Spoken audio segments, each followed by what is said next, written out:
আসসালামু আলাইকুম guys, welcome back to my channel. আজ আমি তোমাদের সাথে শেয়ার করব কিভাবে তোমরা বাড়িতে বসে প্র্যাকটিসের জন্য অর্গ্যানিক মেহেন্দি তৈরি করবে।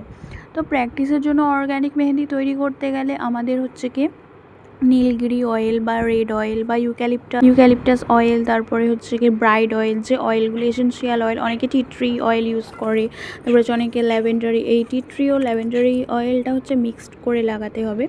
তবে এই সব যে অয়েলগুলো আমরা কিন্তু প্র্যাকটিসের ক্ষেত্রে ইউজ করি না। তো প্র্যাকটিসের জন্য তো আমরা শুধু অর্গ্যানিক হেনা পাউডার নিয়ে নেব, আর আমি হচ্ছে নিয়ে নিয়েছি চিনি গুঁড়ো। আমরা গোটা চিনি নেবো না, কারণ ওটা মিক্সড হতে খুবই দেরি হয়, আর যে পানির পরিমাণটা ভুল হয়ে যায় যখন গলে যায় চিনিটা একটু মিক্সড হয়ে গেলে আরও থিননেসটা একটু বেড়ে যায়। তো শুধু প্র্যাকটিসের জন্য এই 3টে ইনগ্রিডিয়েন্টস দিয়েই আমরা এই মেহেন্দিটা বানিয়ে নেবো। তো খেয়াল রাখতে হবে আমাদেরকে মেহেন্দির যে থিকনেসটা আছে ওই থিকনেসটা কিন্তু একদম পারফেক্ট হওয়া চাই, কারণ এর মধ্যে একটা পারফেক্ট স্মুথ ভাবটা না থাকলে আমাদের যে ফিনিশিংটা আসে সেই ফিনিশিংটা আসবে না।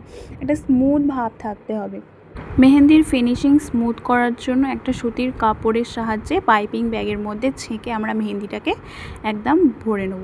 তারপরে আমরা কোণ বানিয়ে নেব, কোণ বানিয়ে সেই পাইপিং ব্যাগ থেকে কোণের মধ্যে আমরা মেহেন্দিটা ট্রান্সফার করব।